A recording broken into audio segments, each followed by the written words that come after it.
Hey, Lindsay. Hey, Jay. You know what day it is? It's Tuesday, 6 Yeah, and p.m. unfortunately, because of our guests, I had to wear a Dodgers hat again. Mhm. I mean, ladies and gentlemen, That's two times. Welcome to Taylor Primetime. We are live. Here we go. Here we go.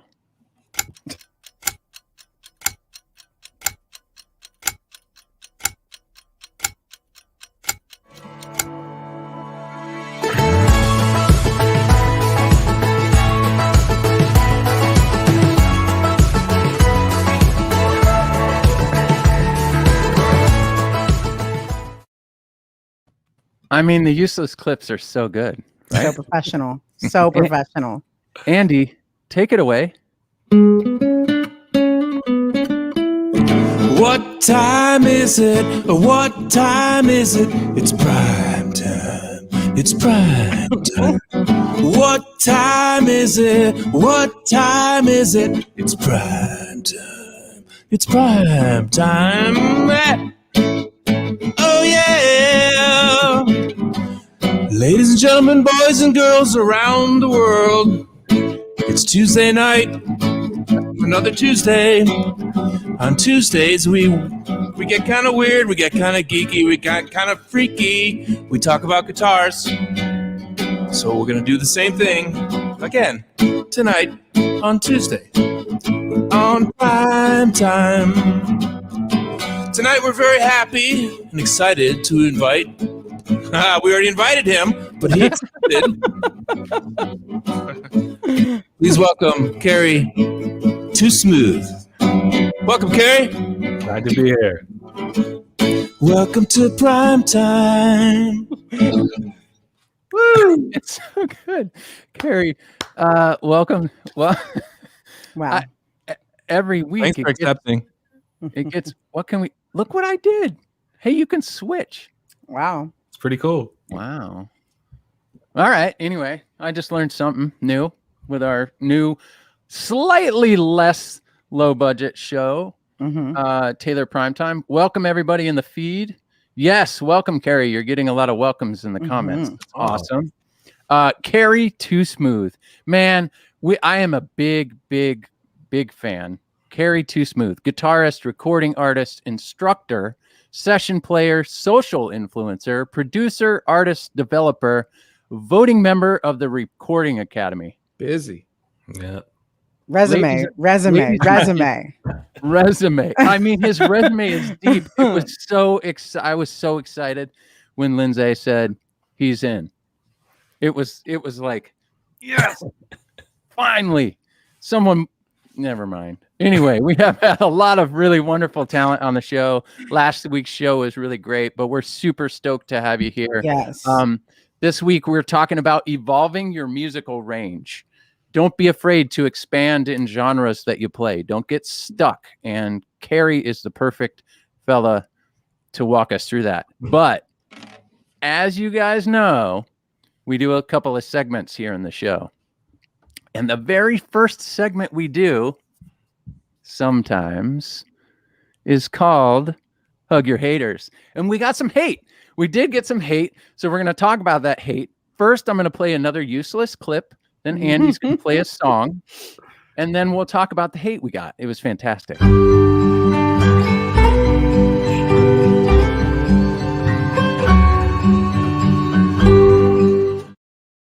It's not useless. I love that, Jay. All right, go ahead.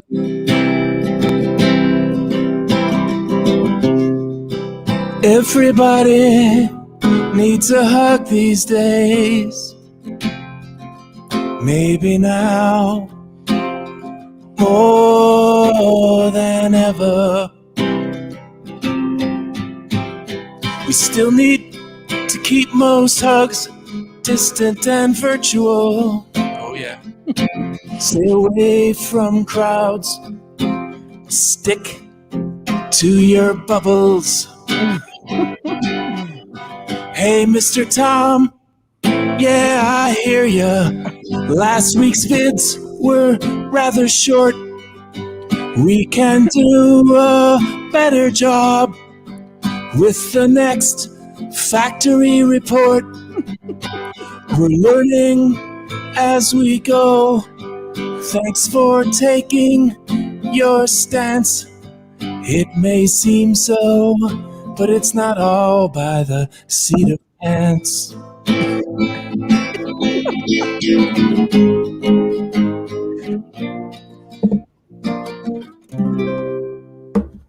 Oh man, So good. that was so good. Yep. That was so good, Andy. I appreciate that. Yes, we got a little bit of hate. So here's the best part. So last week, if you weren't watching the show or if you saw the show, it is exactly what we tried to do. Is we're trying to bring you to the factory. We can't do that during COVID, so we want to bring you to the factory. But what I love is when people tell us how disappointed they are in this low budget show. This is a Guitar Nerd talk show. We do our best, but it's really hard to film in the factory right now. Here is the hate we got, and we want to reach out and give you a hug, okay? I was very disappointed in this show. I tuned in expecting a factory tour. Instead, I got 2-second clips of someone polishing a guitar or sanding a piece of wood. Come on, guys. Show me a guitar being built with commentary in the background. Very, very disappointed. Yes. We hear you loud and clear. I wish I could bring all of you in the feed to the factory so that you could see it yourselves. So we're going to do our best to make sure we do that. Well, in all fairness, we did say that was getting ready to set us up for what will be the factory tour. It was like a teaser of what's to come. I did reply and ask if he had seen the whole show. Okay. We did tease that. So please come back. If you're in the feed, please come back. If you watch the show later, please come back. In future, we're going to once a month going forward, we're going to focus the entire episode on one piece of the guitar building. Man, It was going to be exciting. ever. So now we've established the shortest length of teaser we can ever have. Yeah. Ever again.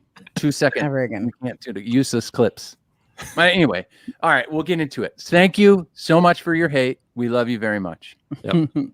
There we go. All right, the next segment we have, Kerry, is called What Are You Listening To? And yes, we have another useless clip.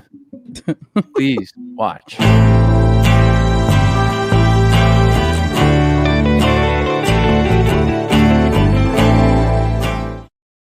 What? So All right, Andy, take it away. Could be old, might be groove. Is it bold? Is it blues? Metal or trance? Did you just wanna dance? What's new? What's new? And what are you listening to? What did you listen to? Wow. That was lovely. You came in on he kind of came in on a pre-course. And He did. Like that was new and different. I A little liked it. it's like a Brit. Yeah, like a Yeah. Little pre-course going in. Yeah. That was we could dissect that. You want to break down could. his songwriting? We Maybe could. in another. Okay. Andy, thank you so much for that. Kerry, Too Smooth. Yes, What sir. have you been listening to lately? So today I was listening to Fantasy by Earth, Wind, and Fire. Mm. Oh, Mom, great album. We'll talk about it after the show. My mom watches the show every week. She even sent me a text. She says, I'm here watching. All right. Good deal. Lindsay, love, what are you listening to? You know what? This is gonna sound like a deja vu moment, but all week I've still been jamming the Judith Hill's album. Judith Hill's newest album. Did you listen to it, Jay? Or parts of it? Come Baby, on. I'm Hollywood. I wrote it down last week, and you're right. Again, It's so good. It's so good. So that's really all week I've been listening to that. it's magical. Mhm. Andy Lund, what have you been listening to? I finally got around to Black Pumas. What? Ooh, Yes. How about that? Only took a year. How so good? How good is that record? It's awesome, man. Like, you know what? I don't think I heard the whole record because I had just put it on Spotify and I was cooking and I heard like 8 different mixes of colors and 3 different mixes of October 33. Is that the song? And but I dug all of them. And like October 33, there's a one version I think where it's just the electric guitar and the vocal, and I just was like waiting for Ringo to come in the whole time, but he never did. Totally. But I heard so many different like previous like well produced, well written, well arranged, well performed artists in that music. It must be cool. I thought I really enjoyed it, so I'm looking forward to hearing more of it. Yeah. And they are so grateful to be where they are. It's spectacular. It's like if you could paint a perfect artist or group of people to get where they are right now, they are just as grateful as can be. There's a lot of luck that goes into music, right? Yeah. And singing, if you guys in the feed don't know about Black Pumas, they were on the Grammys the other night. They performed on the Grammys. They destroyed my face on the Grammys. I mean, it was spectacular. I think the song Fire is by far top 3 songs of all time for me already. It's just the groove. Oh, wow. Go listen to Black Pumas. They're wonderful. I have been listening to, excuse me, because I as doing research for this show, I saw somewhere in a resume, Kerry, that you played with the Roots. Yeah. And I am a giant Roots fan. Awesome. So I have been listening to like every single Roots album this week. Nice. So yeah, that's me. That's where I am. All right, let's get into the show. How's that? Let's get to know Kerry a little bit and then dive into the subject matter. I'm really excited about this. So again, it's a guitar nerd talk show. We talk a lot, but hopefully you'll go home and you'll be compelled to widen your musical palette. This is exactly it's a similar point in what are you listening to, right? Like write down what we said, go listen to it and learn some more. Kerry Too Smooth. First of all, I asked this question of every guest who comes on. So I'm going to start real quick and then we'll dive into a couple of other questions. Okay. Kerry Too Smooth, who are you and what the heck do you do? Hi, I'm Kerry Too Smooth. I am originally from Birmingham, Alabama. Lived in LA for a number of years, and I moved to Atlanta. And what I do is I play guitar professionally. I also teach. I do sessions. I do a little bit of artist development, and I kind of have my hands in a lot of different kind of music media, situations. So that's kind of what I'm doing. Sorry, I was on mute. Have you heard that before in this last year? How many times have you said, sorry, I'm on mute? That's incredible. Yeah. I became a fan of yours because I, for the past 5 years at Taylor, I've been managing our social media. And I don't know 100% if that's how we connected, but I believe I may have just reached out to you on a direct message and said, I'm a fan. Yeah, I really would you be interested in playing Taylor guitars? Yeah. And I think it went like that. And then we introduced you to Tim Godwin, who was on the show a couple of weeks ago, and it went from there. And now we have Lindsay on our team. Andy Lund's been on our team for a long time on the artist relations team. And it's such a pleasure to have you. It's every time I turn, I see Kerry in his social, and it's like, often you'll be scrolling, and then I see Kerry, and he's got a guitar in his hand. It doesn't matter what brand of guitar. It's like, what's he about to do? Check this out, Kerry. I ripped this off of your Instagram, so it might be a little low res, but doesn't matter. Let's check it out.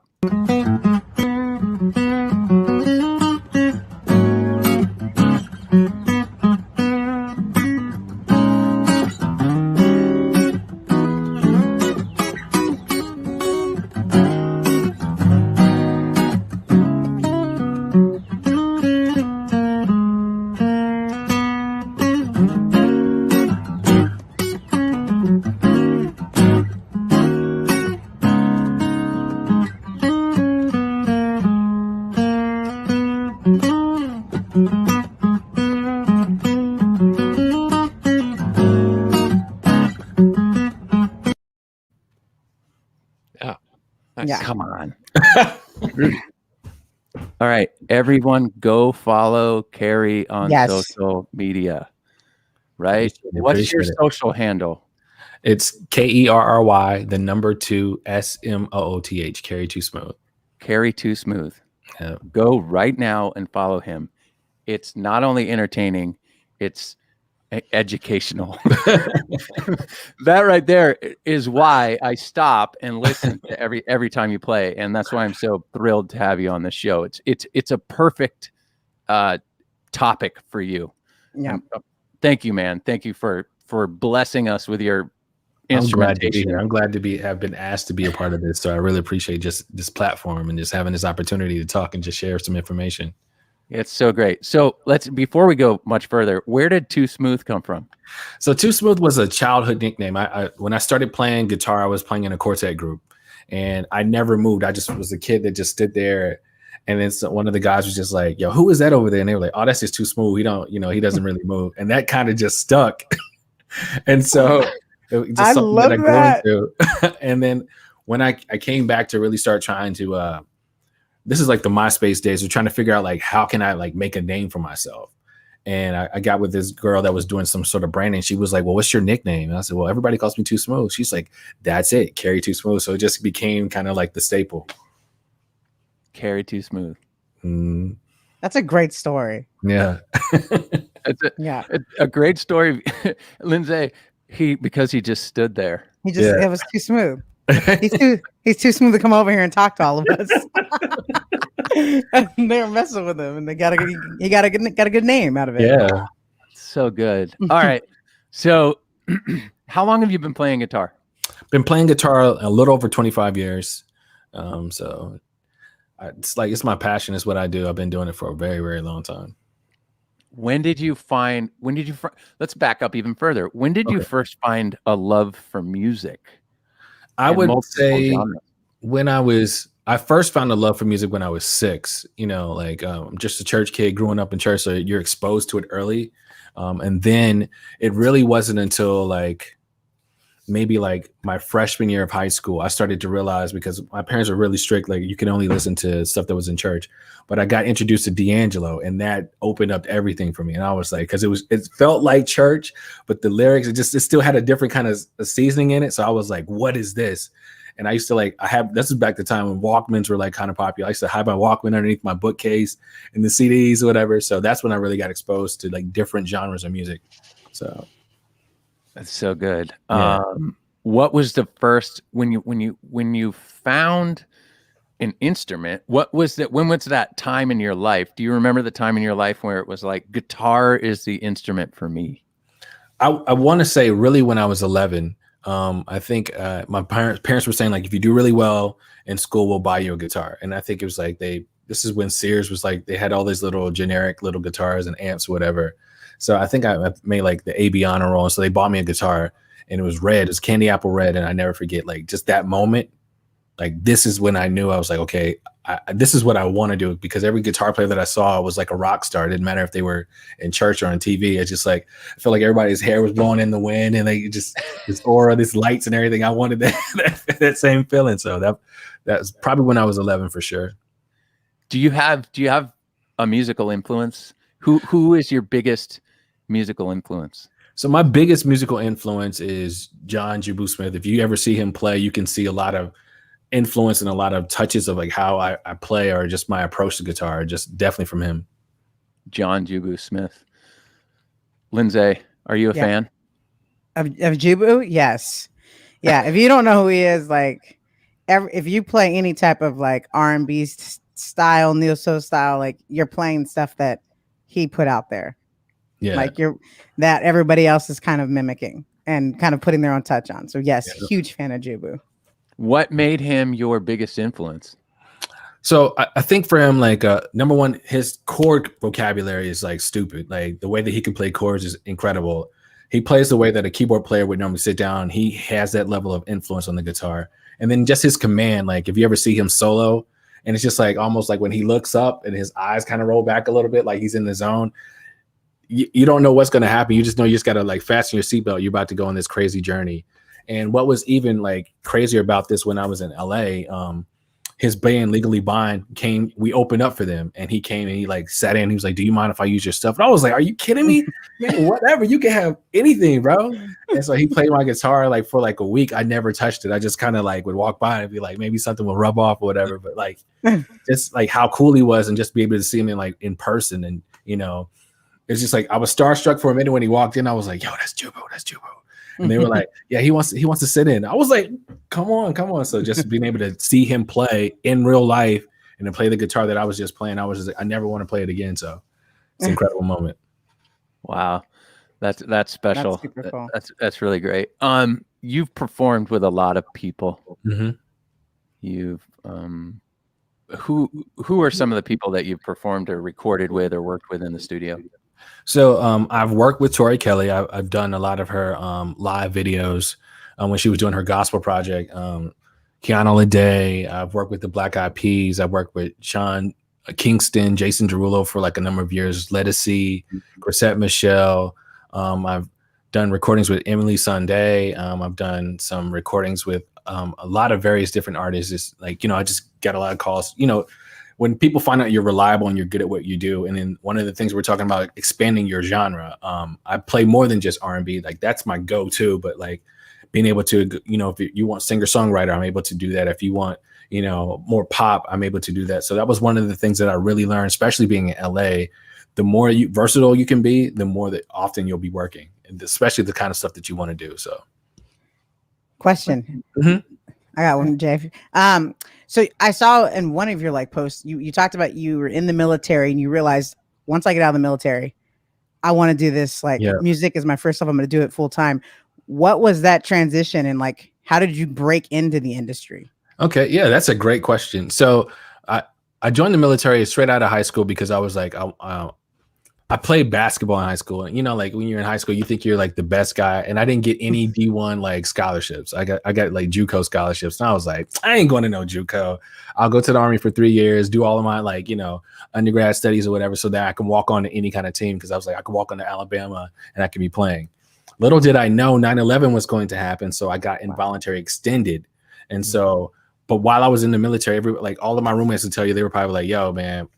My last name is Marshall, so they were like, "Yo, Marshall used to keep us up all night playing guitar." Like I would try to get into like any blues club. I was 17, trying to sneak into these like blues clubs to play, and so it was always something that I did. In the military, my job was more combat arms, so having to like find the balance in going and doing training and still playing guitar at the same time is something that I always did. And when we went to Iraq, I had a guitar shipped out to me, so I was playing this acoustic guitar all the time.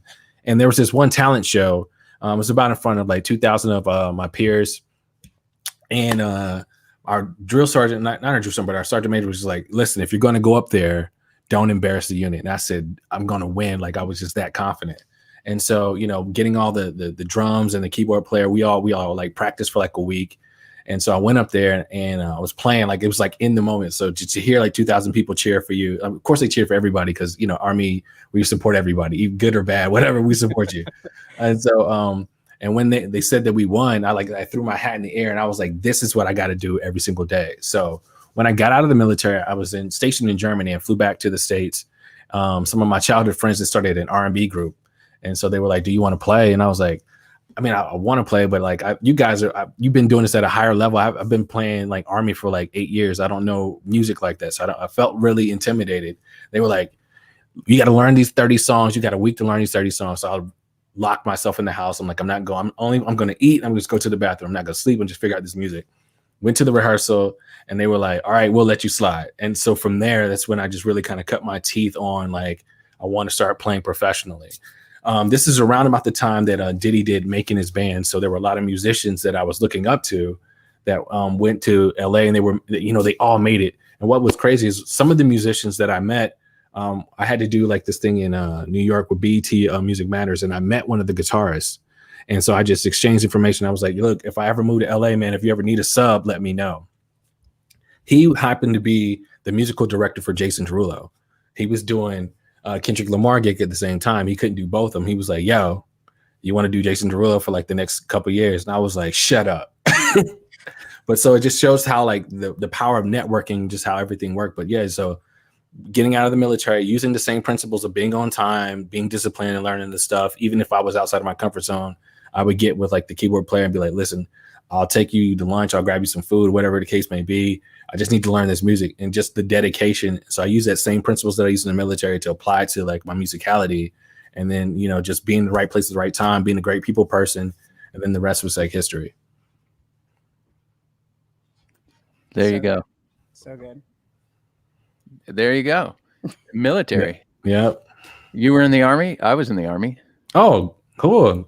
So there you go. I mean, Yeah. that's what you got to do to get things done. Also, Yeah. people, you know what? People in the military, they're on time. They're always on time. I love it. Yeah. Right.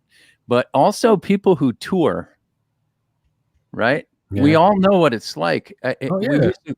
I'm sure you guys have heard the term oil spot. Mhm. And that is when you miss the bus and you're standing in the oil spot.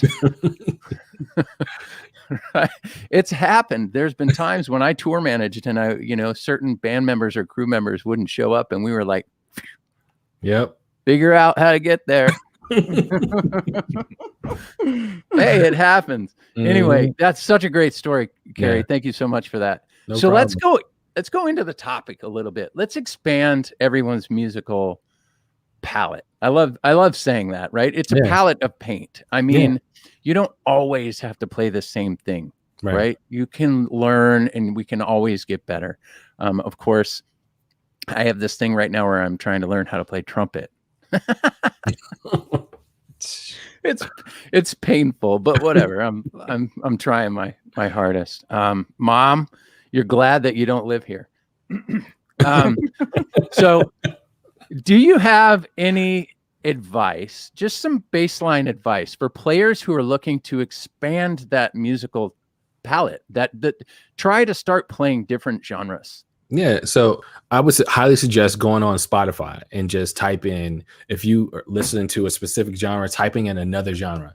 Like if you listen to bluegrass, maybe try pop and just go down and listen. They got so many playlists and just start listening to songs. If you don't like click on the next one, click on the next one. I'm sure something will pique your interest. Or if you listen to metal and you want to listen to R&B or vice versa and just flip it out. That's one of the easiest ways to kind of find yourself, because music will just grab you. If you listen to music, if you like music in any kind of facet, it'll definitely hit you in some sort of capacity. And you'll be like, oh, let me grab my guitar. I may want to try to figure it out, or I just want to try to just doodle along with it. That's usually what happens. That's usually what I tell people to kind of jumpstart that process, because you got to get moving a little bit before, and then once you find your groove, you're in it. So you kind of like, you go down the rabbit hole, you can be there all day. So just reach out. Lindsay, Andy, I mean, you both have, a guitar ability beyond, me, at least. You guys are spectacular players. Well, do you guys do the same thing? I mean, are you all over the place with genres? Do you reach out and try and listen to different things and play different things? Andy? I did a little bit more of it, I think, when I was younger, when I was in school, because I grew up as a kind of a self-taught player. I learned by ear. I figured out tons of songs in the first rock band I was in by ear, by record, by tape player. And so I had that pretty well developed, but I didn't have any skill as far as reading ability or actually knowing anything about music. So when I went to school, I played in jazz big band, I played in combo, I studied classical guitar. And so it's all kind of based out of the pop thing for me, and that's what I've come back to over it. But I'm kind of that was a time in college I listened to a lot of jazz. I was trying to be a jazz player, and like I learned quickly that you can't pretend to be a jazz player. Like if you want to, jazz is a thing where you have to live that life, and so I got to a point where I could kind of hang in there. I learned the real book stuff, and I could play some heads. But I, trying to improvise over like a Coltrane tune or a bebop tune is just like, man, you have to live, you have to soak that all the time. And I couldn't hang in that world. It was too intense for me, but I love it. So, Lindsay, Yeah. how about you? Oh, absolutely. It's the funnest part of the practice is actually throwing on Spotify or Apple, whatever your streaming platform is, and just playing the tunes. It's the funnest part of my practice. So, Kerry, as a teacher, how would you recommend someone starts to work in learning new genres outside of Spotify? Now you have some stuff. You're like, oh wait, I found this whole new thing. What do I do now? I'm a guitar player and I don't know how to do this. Got you. So yeah, you want to start slow. And then what I tell anybody that's venturing into a new world, give yourself some grace, because I mean, when you're learning a new concept or learning a new genre, it can be really intimidating, and you can feel like, man, I know how to play guitar, but like, why can't I figure this out? So give yourself some grace. That's always what I say first and initially, and just like take it a song at a time. So instead of like trying to like learn 4 songs, maybe learn 1 song and really just get it underneath your hands. And then if you want to feel like you really have a good grasp on it, and then maybe just modulate that song. So if you're playing it in, let's say in C, maybe you modulate to D and play the same thing. So that way you can just kind of feel it and get a little bit more comfortable. And then also too, there's so many communities of people that like, you have people that, like you said, just jazz heads, or you have people that are just more R&B or neo soul or pop, whatever the case may be. Is you can find these communities and they'll suggest songs that you've never heard before. Like I remember the first time that I was introduced to Moonchild, and I was like, what is this? You know, and that came just from like these different people that were suggesting songs, you know what I mean? So there's a lot of different communities out there that will definitely suggest songs to you.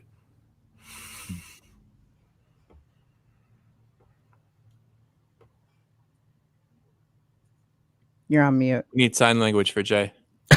And I'm on mute. I'm on mute. So I'm on mute. I hid my, never mind.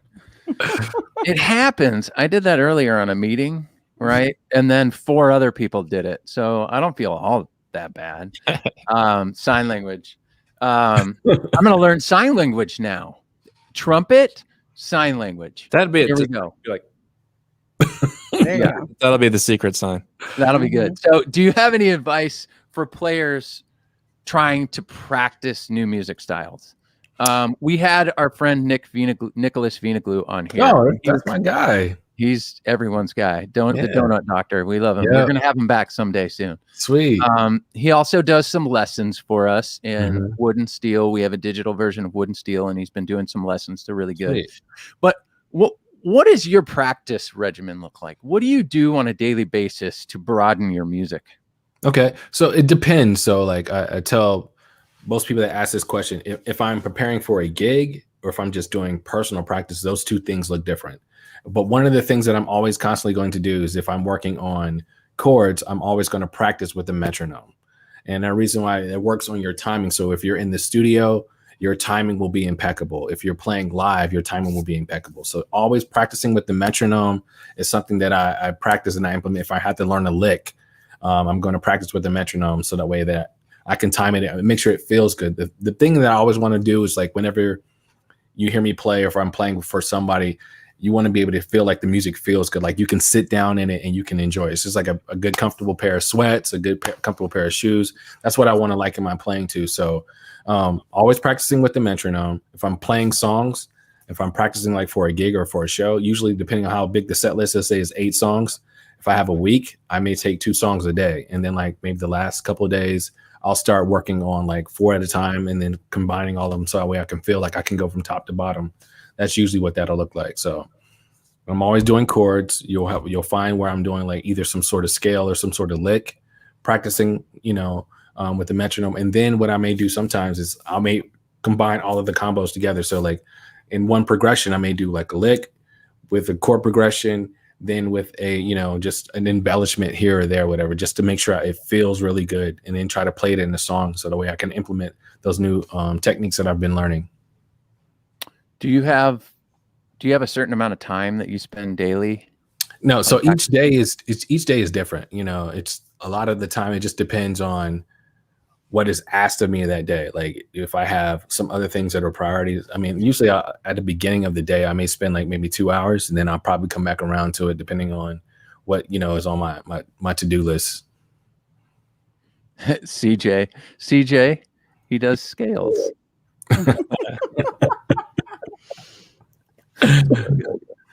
I have a question.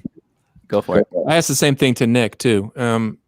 Guitar players, we have a tendency to learn how to play things in one key, right? And I don't know if that's because guitar is such a lick-based instrument, right?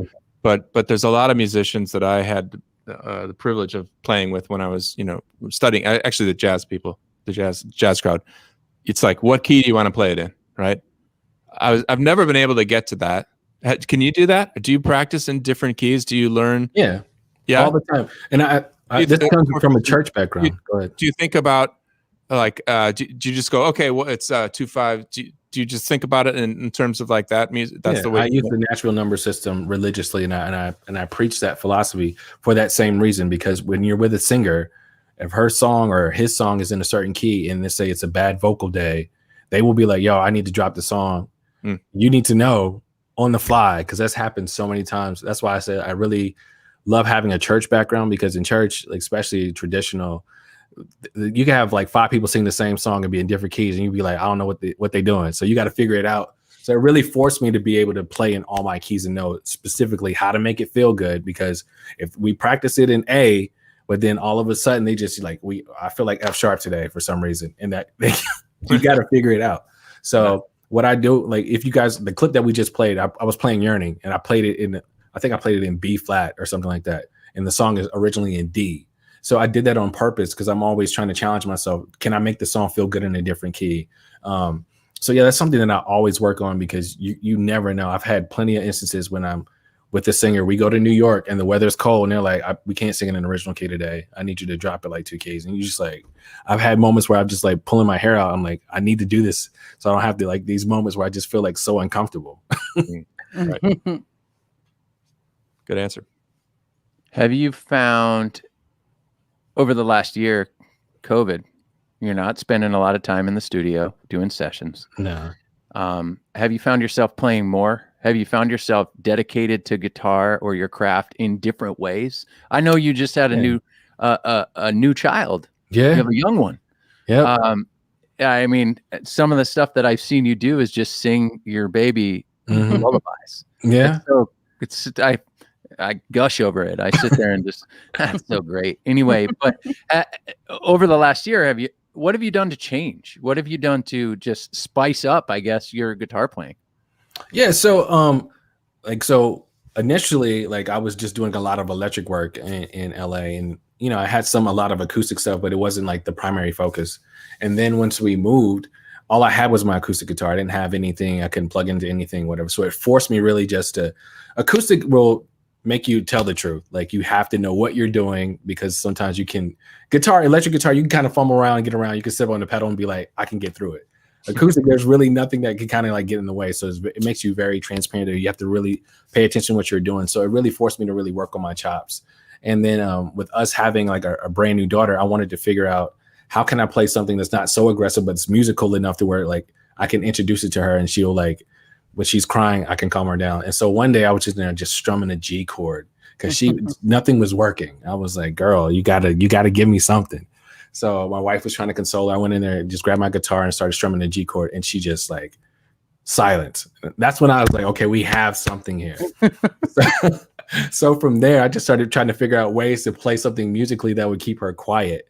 So usually that's one of the things I have to try to figure out on the fly. What can I play that will soothe her to kind of keep her quiet? So that became the new challenge. That became the new goal every day. Wow. And so in discovering that, I started to figure out different kind of like, chordal kind of like voicings. I started to figure out different kind of like progressions. I started to figure out different lick ideas that would kind of keep her quiet. If she was happy, if you can make her happy, then I'm like, maybe other people will enjoy it too. So I kind of use that to kind of, sharpen my skills, and also just continue to teach other people and show other people different techniques that they may not have known or forgot about. So Kerry's Camp, will you dive into Kerry's Camp a little? What is Kerry's Camp, and let it explain? Okay. So Kerry's Camp was a vision that started when I was in the military. I remember, this is before I got out, I would reach out to different like guitarists that were on MySpace, and I used this expression "son," which is like, they would kind of just brush you off. I used to get sunned all the time. Like, hey, I want to learn how to play guitar. I would love to learn from you. And they just never respond. And so I hated that feeling. So I always told myself, if I ever get to a place in my career that I'm at a level, I want to give back. I want to teach. I want to show people the same craft, because I know what it feels like to not be able to get on stage or not be able to play a song that you hear and just be frustrated. You love this thing, but it's frustrating. And so I set myself up to just really, I started doing Skype lessons initially. and Skype was cool, but I couldn't like get to the masses the way that I wanted to. So my business partner and I, we sat down, we tried to figure out what can we do in order to get to the masses? How can we figure out how to create this? And so when I first initially started doing it, all my lessons were like for the advanced player. And most people that want to learn how to play guitar are not advanced.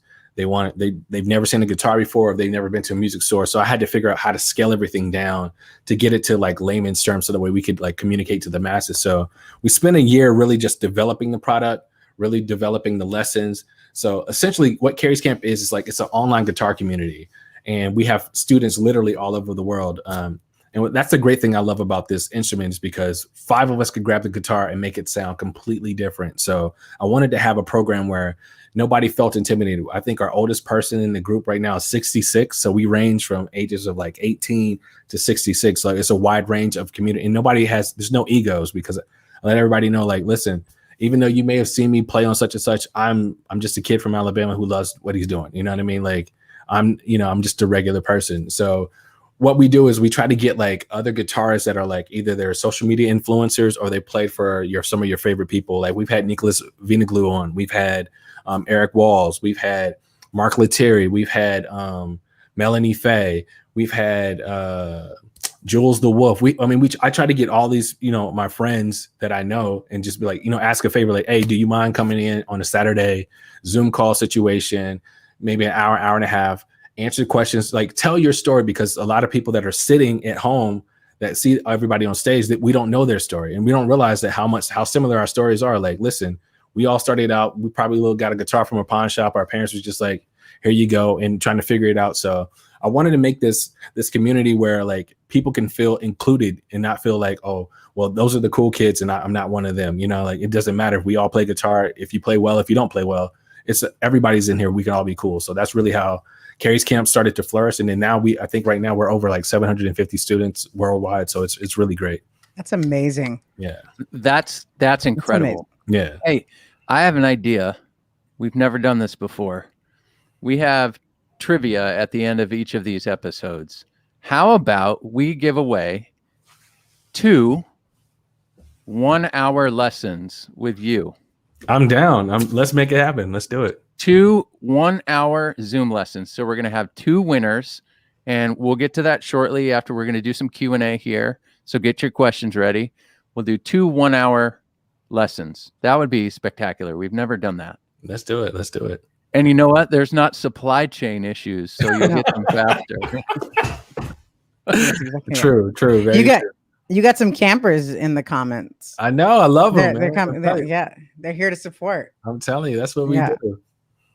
Oh no, Gabe, you can't. Nope, you can't answer the question. Gabe's first question, right? Oh, that's me. Look at that. Gabe's question. Oh man, can I answer trivia tonight? Nope. Hey Jay, can I say something that has nothing to do with our little talk show right now? Absolutely. We need to introduce Kerry to Aaron Dablow. Yes, because those 2 guys are like brothers from a different mother. Like he's Kerry. He's a buddy of ours who works at Taylor. He's from Ruston, Louisiana. Okay. So you guys are southern neighbors, and man, you just remind me of him so much. I think you guys would probably hit it off really well. Oh, great. Yeah, definitely. He's a good guy. Good guy. Definitely. Raven. It's not trivia time hasn't yet. even started. Not 1974. Kerry, you got to understand that we have a little running joke in the feed. We got a lot of folks that come here week in and week out. Mm-hmm. And whenever we start trivia, they start popping off. When was Taylor founded? 1974. That's awesome. So that's great. We do have a couple of questions for you, and then we can go into some other segments. But man, it's been a pleasure having you on. Thank you. You're incredible, and I hope we can work more closely and do some stuff together. I would love, Lindsay. We should say this on camera. So in YouTube, we're live right now. But wouldn't it be cool if Kerry did some lessons in wooden steel? Oh, absolutely. I'm here for it. Absolutely. All right. You heard that. You heard that here first. Keep Kerry, us honest. David has a question for you. What is the most challenging genre to learn for you? I would have to say jazz is probably the most challenging, because like Andy was saying before, if you don't live in that world, it'll expose you really quickly. And so I think jazz would probably be the hardest because you have to be really authentic whenever you're playing. I can fake it, but if they're just like playing over certain kind of changes, I know when like everybody knows the song Spain, but when you get out there with some people that really play and they throw out some changes, I mean, my ear is strong, but I'll be looking at them sometimes like, okay, y'all have it. y'all can take it. Oh, That's great. that's a Jazz. yeah, that's good. There's that jazz thing again, Lindsay. Yeah. Well, you know what? Yeah, jazz is a tough one. For me, and jazz is up there, but for me, it's gospel. My husband comes from a traditional, Kojic Church of God in Christ, so I can't. If you didn't grow up in a you get black gospel church, it don't matter how good jazz players can't even sit in those settings a lot of times. Very you know, true. Very but true. it's and even if you do grow up in it, depending on what, like if you're on the West Coast, it's different from East Coast. 100%. So like that's a whole different thing. So it's completely it's another life. The East Coast West Coast thing is real for sure. It's real. Sure. Yeah, for sure. That's for sure. Jazz. I think my problem with jazz is not necessarily a problem with jazz. It's just I can't do it. I can't like. It's very mathematical. I come from more of like I'm the metal guy who goes to Spotify and starts searching for pop music. Yeah. Right. And I'm very mathematical with very rooted. You could put a math equation up and I could play it on a guitar. But then jazz, the idea, Andy Powers, our master designer, once said, jazz is music's version of a bunch of inside jokes. Yeah.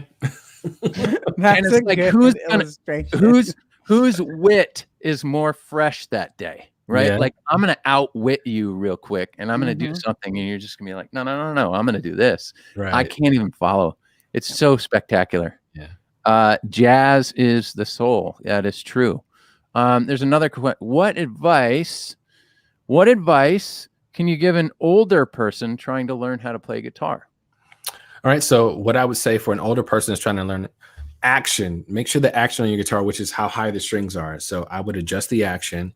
And then 2, slow and steady and smooth. Like you don't have to blaze it. Like you don't get a medal for playing fast. Like, so if you play it slow, but you play it right, that's all that matters.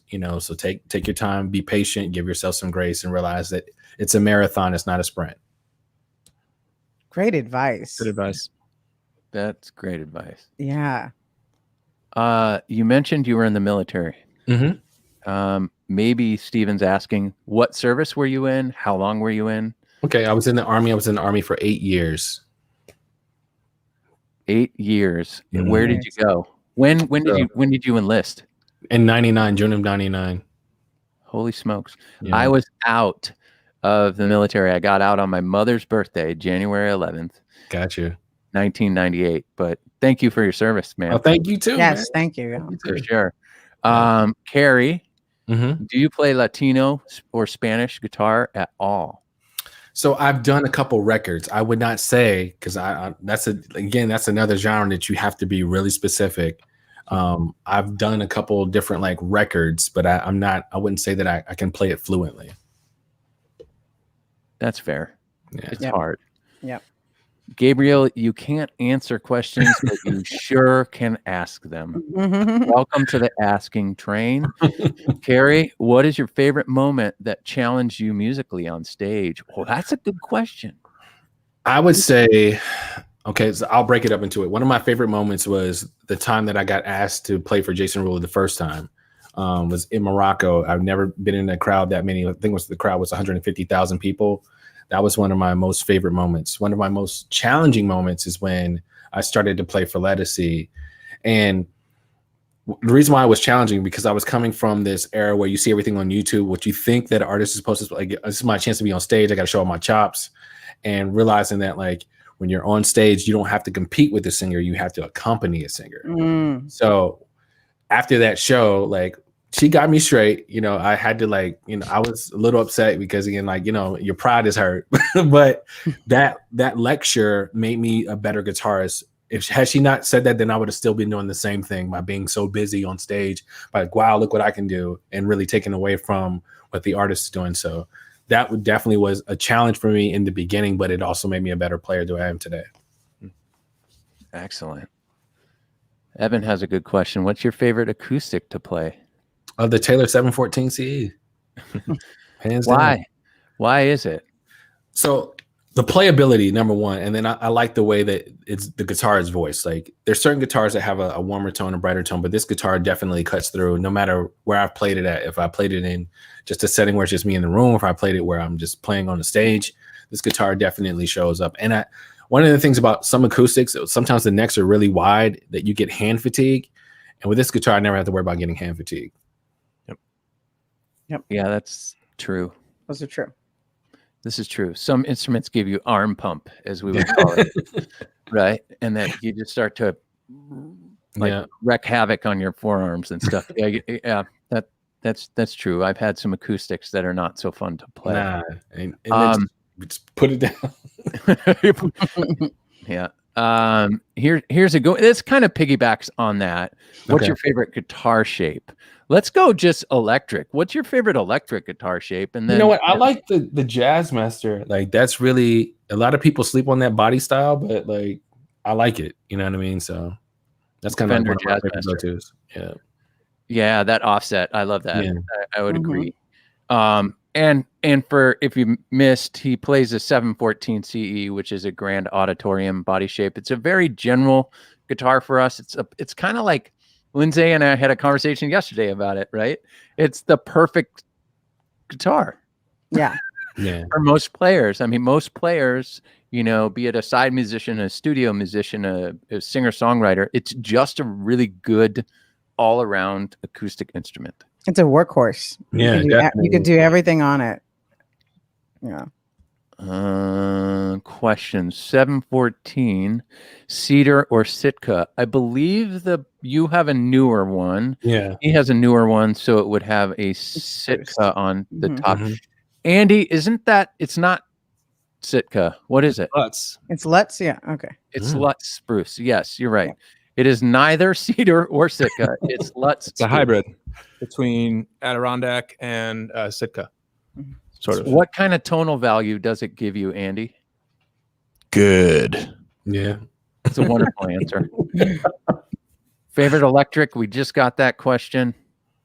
Acoustasonic Jazzmaster. I mean, that just came out today. Yeah. It did. We don't know anything about it, really. What acoustic guitar shape? Well, The Grand Auditorium. the Grand Auditorium. It looks like all of our questions are gone. Well, there's one right there, and Jay put in there. What's a good metronome? I hear an echo. You guys hear an echo? Watch. Oh, no. It's Oh, Jay. she's gone. You're back. Jay. Whoa. Not me. Okay. What's a good metronome? And should they get a digital one? All right. So the one that I have on my phone is called Tempo, and it's really good. So Tempo. I don't know if you guys can see it. I'll put it up so you guys can see it. Tempo. Okay. Yeah. Tempo. It's a really good one. Actually, Mark Lettieri is the one who suggested it to the students, and I was just like, "Oh, I need to get that." And it's got real good. I mean, you could tap it out, you could slow it down, fast, whatever. It really works. I always say start out slow and then run the sprint after that. So start out slow. Favorite learning practice tools / practice tools in addition to a metronome? Do you ever practice on camera so that all you the can time. record it and watch your playback? Like If I could, yeah, I've got cameras literally everywhere. So here's one of my cameras. And then I've got like tripods everywhere. Yeah, it's like watching game film. I would say like if you're playing and you record yourself, because the cameras they're not gonna lie. It's gonna expose you if you make faces or if you don't play something the right way, because sometimes we'll tell ourselves that, oh, I played that right. And you go back and listen to it and be like, nah, I missed that one. So yeah, definitely recording yourself and watching the tape back, or even sometimes if you're just creating and you forget what you do, watching it back will definitely, come show you the ideas that you had. So that's a good one. I've heard from a few different teachers. Record yourself, even if you got an iPhone, just prop it up and watch it, and then go back and see. I got an iPhone tripod right here. Like I'm telling you, you got to do it. Good habits and bad habits. Steven is a total gear nerd, and we appreciate you for watching this. Steven asks, Kerry, any essential pedals if you could only pick 3? That's a great question. Yes. What pedals? So if I could only pick 3, reverb, delay, and overdrive. I feel like you can do any gig with those. Yeah. Lindsay, what's yours? He said it. That's it. Reverb, delay, and overdrive. All right. Andy, what's yours? I would go OCD, carbon copy, and Oh, you want to get specific? No, specific. I got it. I love it. I love it. not sure about the verb, but those. Yeah, I would probably go or a compressor. Okay, I'm coming back now. I'll get specific. OCD, I love that pedal. Mm-hmm. I have to say the carbon copy. I'm not copying you. I have a timeline and a carbon copy, and I love the timeline, but the carbon copy. And then the Big Sky from Strike. Nice. That reverberates everything. Yeah, nice. Hey Jay, this discussion just reminded me of a really cool tip, and I'm going to throw something out there that a lot of people, when you say practice with a metronome, they put it on quarter notes, right? So you play your scales, you play your songs to quarter notes, whatever. But my mind was completely blown a long time ago when the teacher's like, okay, put it on 2 and 4. Same thing. So you're imagining that the metronome is just the snare drum in like a rock tune or a pop tune. It's and that just like, it's like, whoa, it's like you took the training wheels off your time for a minute. It's a great exercise. That, and I think onto your point, Andy, I think I've there's been times where I've practiced against the metronome just for counterpoints. So when you start getting used to practicing with the metronome, there's a lot of fun things you can do. Exactly. Playing behind it and ahead of it. Yeah. Cool. I had a pedal built for me. It's a fuzz distortion. It's got my name on it. Ooh. Anyway, I've been looking for this particular pedal for a long time, because if you were to ask me what pedal would I pick, I would pick 3 tube screamers probably, and they would all be different versions of a tube screamer, and I would make them do different things. It's such a pointless thing here, but like that's what I'm into. Or like I'm a bass player, so I'd probably pick out a big muff, big time. That's a must-have bass pedal. Yeah. Anyway, all right, back to this.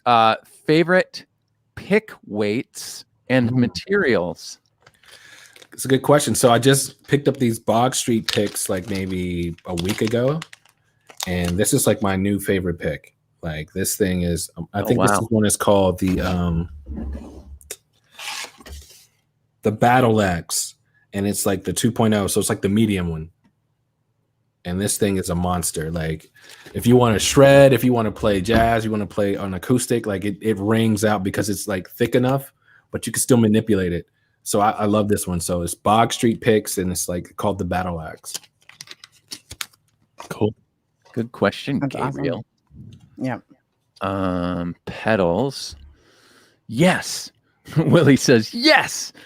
What acoustic DI do you like? That's a great question too. I have one on my, matter of fact, let me go look in I've got one on my my rider. So let me go look. I'm gonna cheat real quick because I don't know it offhand. By the way, tell him. That is the first time that's ever happened. Right. Let me go check my rider. Yeah. For those that don't know what a rider, we should explain that.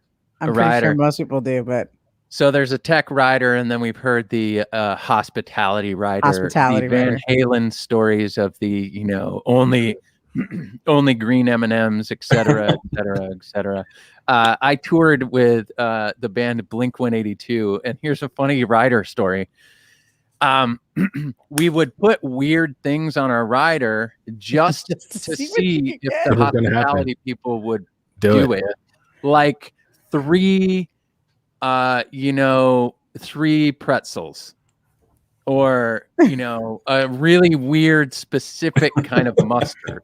Or for them, it was, we would do the thing where I would do three individually wrapped pairs of boxer briefs. That's hilarious. Because at the end of every show, you're super sweaty, and it's nice to just have new underwear. So you just went 3. I had a I won't name the band, but I was booking this band at a church I was at, and it was a Christian band, a very well known one, and the hospitality writer had a crap load of alcohol, and I was like, "You really think that we're gonna get this for you in the church?" Wow. Hey, I mean, nothing's wrong with it at all, Right. but I'm like, Yeah, but really in our green room? Right. You gotta know your audience, man. you gotta that's when you just get grape juice. Exactly. Y'all can do some communion or something. All right, back to Willie's question. Okay. All right, What so it's the acoustic Fixman DI? Aura Spectrum DI. All right, Yeah. that's a good DI. I like that. Yep. All right, man, we got There's a a couple more question. questions. That's Hold the on. first time I've ever been asked that question. Honestly. Really? Yeah. Nobody's ever asked me what kind of acoustic DI do you want? Nerds.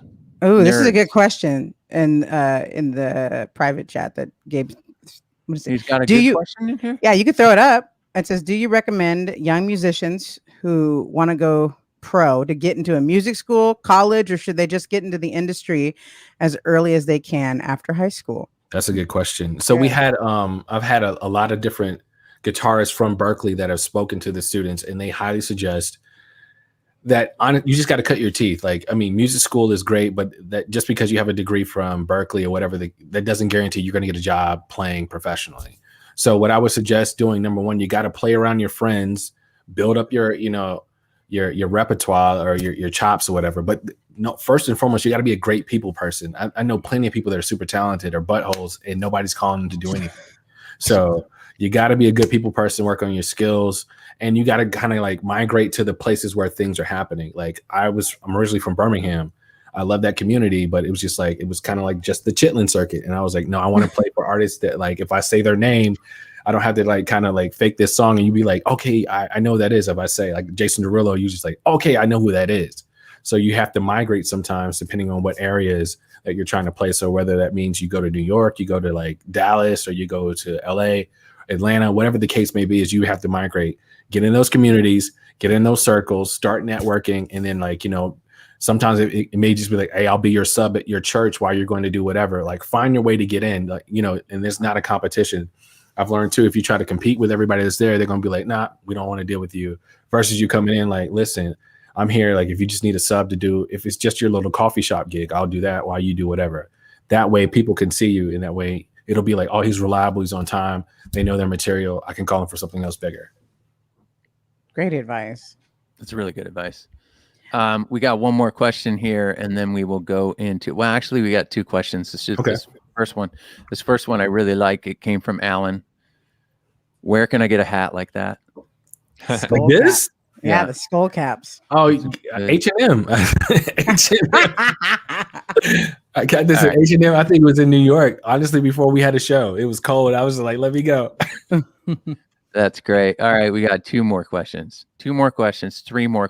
Maybe. I saw one. We that was saw a good one. Yeah. One is, wait, that's not a one. Where'd it go? Here it is. Do you find a looper pedal useful in practicing? So I don't use an actual pedal, but like when I'm in Logic, I definitely create a 4-bar loop. So essentially, yes, it is definitely useful because there's a lot of things that you can do with it. Number one, it's going to teach you like your placement, where you're going to stack your chords at. Two, like Lindsay was saying before, like how you can play behind the beat, how you can do things in front of it. Like it's going to teach you really how you can dissect those 4 bars or 8 bars, whatever you decide to do, and really start to kind of like just get more creative. So yeah, it definitely can be useful. Awesome. Any tips on beginner songwriting, software, home equipment, etc.? Okay, so I'm posed with this question all the time too. If you have an iPhone, if you don't have a Mac, they have GarageBand on your phone. Get an iRig and just start creating. Like literally, that's what I did plenty of times before. And I've even some of these records that I played on came off of iRig, GarageBand off my phone. Songwriting, you want to think of something that's going to be catchy, right? So if you can hum it and other people can hum it, that's what you want to think about. And then lyrical content. Don't make it so lyrical that other people cannot read all the lyrics or sing all the lyrics. They're not going to remember. So find simple lines that people can remember, and melody is important. Okay. And then if you want to like kind of branch out and do more stuff for a home equipment, I mean, I'm an Apple guy, so I say get a Mac. They have all types of interfaces that don't cost a lot of money. You can get you a small Focusrite, get you a couple monitors, have a home setup, and really be creative. There are plenty of mics that you can buy to kind of start out. Sweetwater has a whole bunch of different stuff, Guitar Center. I'm sure you can build your repertoire and then find things on YouTube that explain how to use a lot of this stuff. Great information, great answers. Wonderful. Do you know what time it is? It's time for Lindsay's question. So, Kerry, we have this part of the show where Lindsay tries to stump the guest, and it's so good. Before we get there, thank you so much for spending your evening with us. I know you're 3 hours ahead of us right now. It's 10:05 your time. I'm good. My daughter's quiet, so I'm good.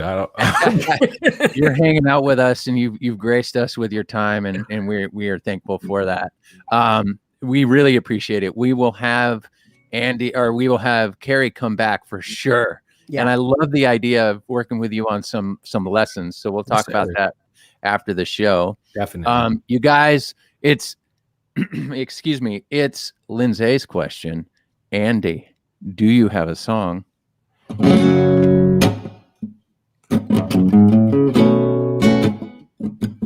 Too smooth. Too smooth. She might stump you before you know. It happens all the time on the show. And no one knows what's on her mind. The question is, by design, to get to know you. Too smooth to get to know you.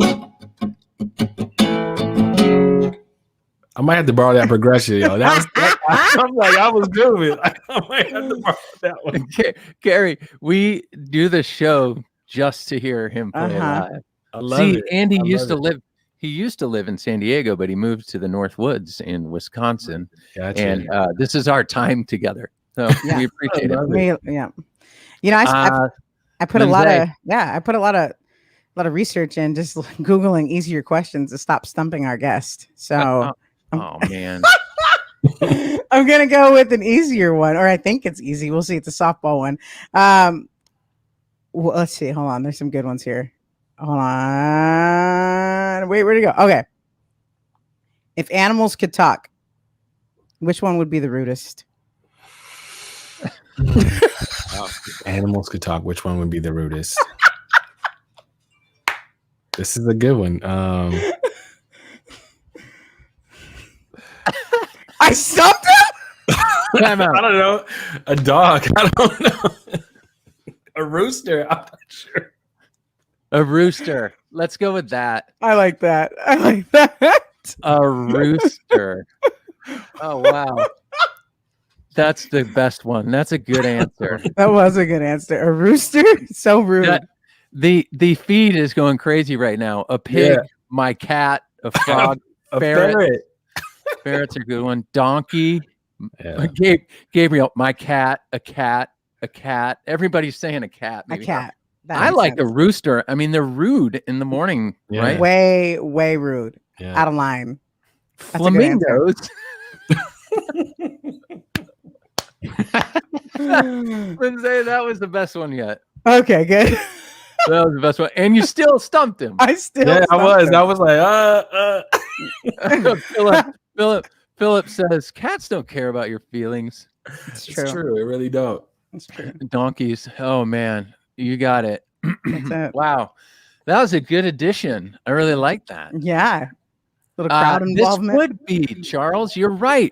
Here's a wonderful opportunity for everybody to go hit that like button. The more likes we get, the more people see this, and the longer we get to put on this low budget Tuesday evening live show. All right. You know what time it is, Andy. You know what time it is. But I'm going to play a useless clip first. Right? This is my favorite part of the show.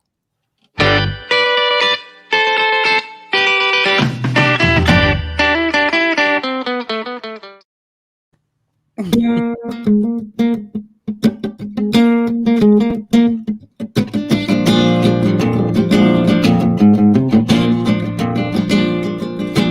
2 minutes of sports. Did you see the game? It came down to the wire. She was all on fire. Showed up to play, threw the ball away. It was overtime. Fans were feeling fine. She stepped on the line. Man, that ref was blind. On 2 minutes of sports. 2 minutes of sports. Andy. Amazing. So I was forced to wear this Dodgers hat tonight. And you guys know the deal. I don't wear Dodgers hats. However, when Ben Harper was on, right, I broke out the Brooklyn Dodgers hat because it is a special hat. Kerry, here's how it works. I only wear hats that I have doubles of. So I, in fact, have 2 of these. So I'll wear it. For you and for Ben Harper, I put on a Dodgers hat. Congratulations on your World Series win, my friend. Thank you. How excited were you? Crazy excited. My barber, when I was in LA, we used to talk about the Dodgers all the time, and just there's so much heartbreak, them getting so close and then falling apart. So to see them win, like I was just like, it was the best day ever.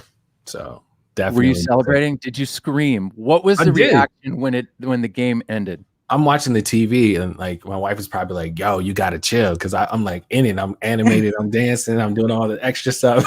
I'm having a good time. And I'm like, I just want to be in the parade. I want to be down there. So like I love that moment. Are you a Lakers fan too? Huge Lakers fan. I got Kobe stuff everywhere. So last year was amazing for you. That's what I'm saying. I'm living in the sauce. I love it. Man, oh man. You got it going. Are you an LA Kings fan by chance? I've been to a couple games, but I'm not a Kings fan. Okay. Rams? Rams fan. Huge Rams fan. Part-time Clippers fan? No, never. The Clippers. Okay. But no part-time Clippers fan. Okay. No. But what is your best Dodgers moment? So my best Dodgers moment was like my sons, I flew them out to LA, and for the I think there's like I forget exactly what time it was, but we went out to a Dodgers game and the Dodgers won, just to see them like being able to sing, take me out to the ball game and just having so much fun. And then we took a picture with one of the statues out there. That was probably a moment that we'll never forget, because I bought them Dodgers hats and t-shirts. And so it was just a chance and an opportunity for all of us just to have that moment. So that was one of the best memories that we've ever had. So here's an interesting fact about Jay. We used to live in Thousand Oaks, California. I've probably been to, when I was a kid, I've probably been to Dodger Stadium more than any other stadium, and I've never been. I was a big fan of Fernando Valenzuela, but I'm a Tigers fan. And what happened was the Tigers, they do these things where all of a sudden the greatest player on the team, in my opinion, Kirk Gibson, ends up in a Dodger blue, and then he hits the same home run, the same walk-off. Oh, man. Whatever. All right, 2 minutes of sports. We're done. We got some trivia. Hey, do you have a trivia song, Andy? I do. Oh, wow. Yep.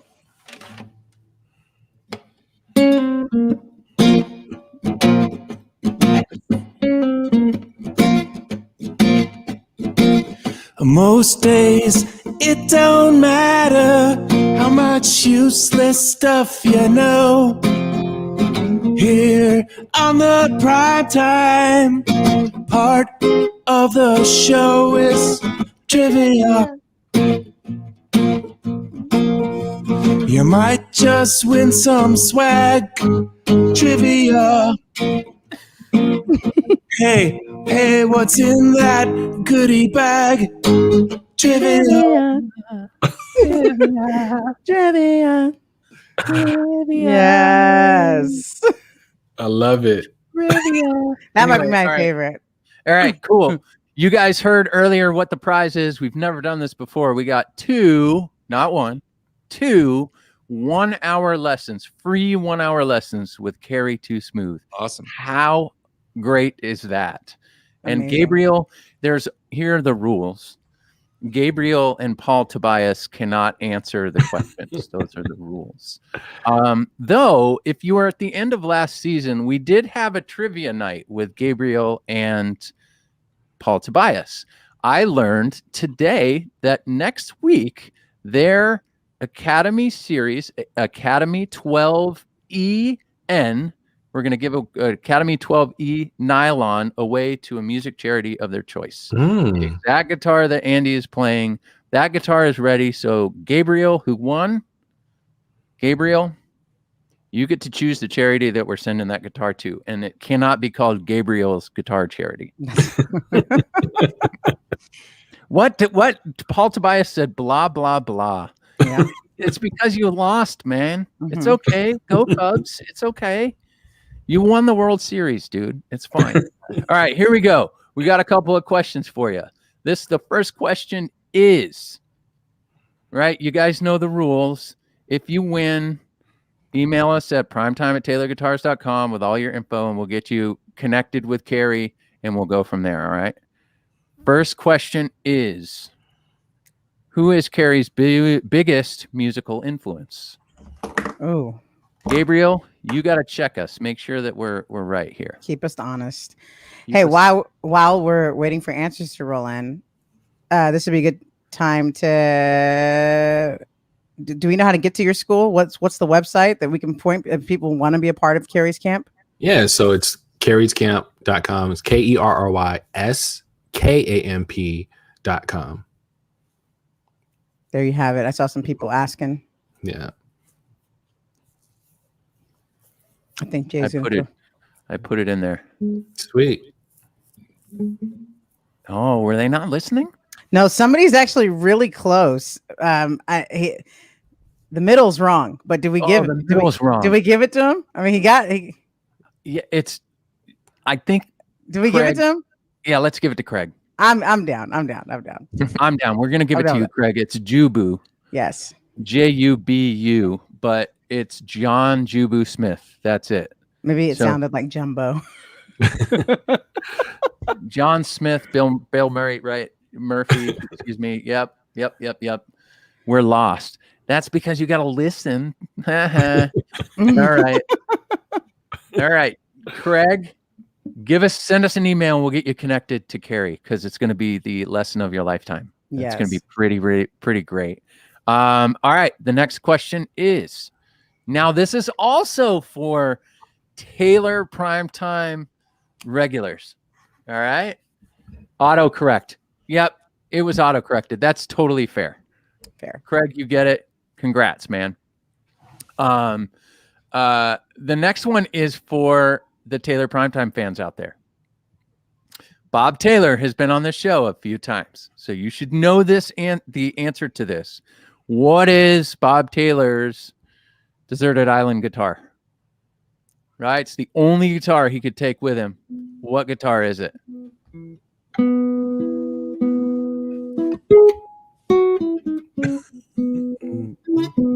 What is it?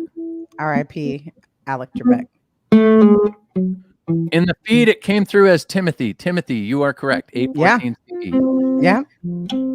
Timothy Sue, send us an email at primetime@taylorguitars.com and we will connect you with Kerry and you will get your free lesson.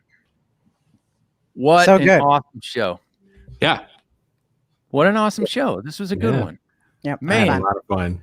Kerry, you're the best, dude. Thank you so much for joining us. Oh, it's my pleasure. Seriously. Lindsay, Andy, Seriously. It's always wonderful to see you guys and hang out with you guys. You guys, if you won, send us an email. We'll get you connected. In the feed, of course, I put Kerry's camp in there. You can link to it. We'll link to it in the description of this YouTube of the actual live show, so that you can get it there. If you have any questions, shoot us emails. Kerry, once again, man, thank you so much for hanging out with us. Thanks for having me. Seriously. It's been so great. Andy, I had a great time.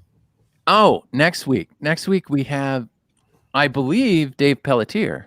Dave Pelletier is our director of sales, and man, he's been around this industry, so it's going to be really fun to chat about stories from the past with that guy and the future. So we will see you next week. Thank you so much for hanging out with us. Thank you again, Kerry. Andy, take it away. What was it? What was it? It was prime time. It was prime time. What the heck was it? What was that? Well, Well, that was prime time. Kerry says John Jubu is the baddest cat of all. His first love was D'Angelo, and he played some basketball. Practice with a metronome. Give yourself some grace. Too Smooth says music will grab you. Learning guitar is not a race. Great advice on prime time. On Tuesday. So good. He is amazing. Thank you all. Thanks for watching. Thank you, Kerry. We appreciate you, man. Thank you. We'll see you all next week. All right. Yes. Peace.